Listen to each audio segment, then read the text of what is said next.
Hey, welcome to BreitWerks. So what we're doing today, I think the official term is chain parallelism, which is a easy word to say, not really, but most people just call it sprocket alignment. So we want to make sure that this sprocket that is on the camshaft is aligned with the sprocket that's in the intermediate shaft, right? So Mesger motors do have an intermediate shaft. It's just whole lot different than the ugly M9X series. However, we need to be within 0.25 millimeters because you don't want the chain running like this or running like this. What that ends up doing is wearing the chain, wearing the sprockets, and in some scenarios it can actually hit the case or at least the chain box. So we've already measured the IMS, and part of what you're seeing here, this is the Stomsky kit. Makes it so you can do it with one person. If you had another person to stand here and hold your straight edge perfectly flat, then you might be able to do that. But we measured the IMS, and the IMS is inset to the case by 51.88 millimeters. And then we know that our straight edge is 25.5 millimeters. So that gives us a total of 77.38 millimeters is what we're looking for. And we have a tolerance of 0.25 millimeters. So as we measure this guy, we set right on the face of the sprocket. We set the end of our tool and then make sure everything is square. So we're at 76.63. So we'll measure that about 100 more times just to make sure, because 76.69. So we are 0.75 millimeters out. So we actually need that sprocket to come out towards us a little bit. And there's shims that are in there, and I'll show those a little bit later. But normally, the legend has it, you put 3 shims on the left-hand side and you put 4 shims on the right-hand side. Well, this guy needed 4 shims on the left-hand side, and it looks like he's going to need 5 shims on the right-hand side.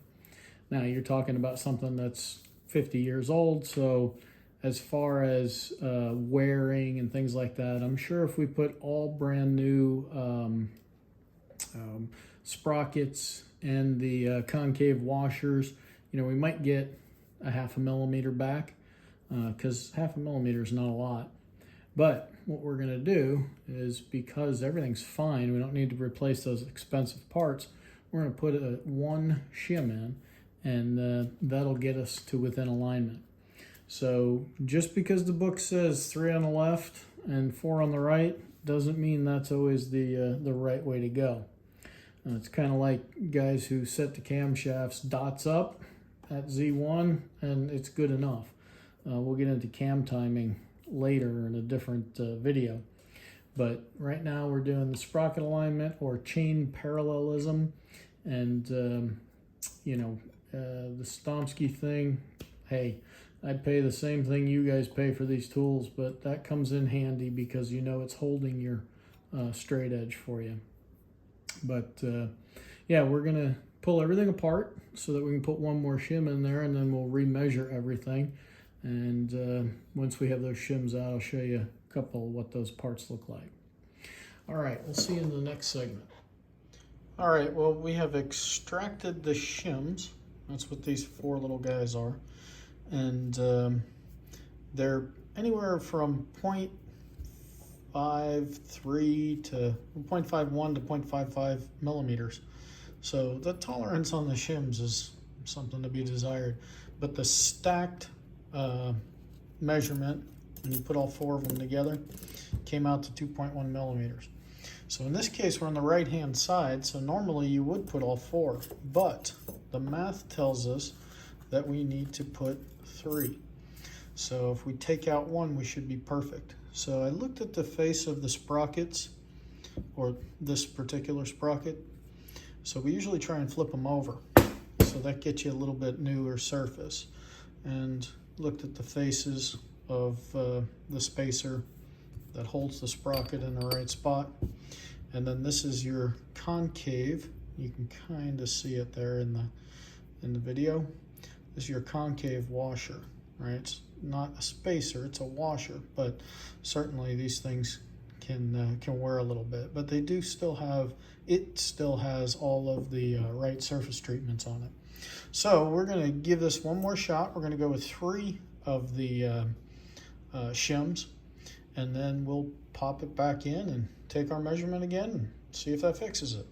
All right, see you in the next segment. All right, last measurement, we took that shim out. So we're shooting for 77.38. That's what we would like to see, but see where it ends up here. And we are at 77.38. So one of the things that I did was I rolled the motor over about 6 times, because remember your IMS shaft that's sitting in the middle bottom of the motor has thrust bearings in it, right? So it can move forward and backwards a little bit.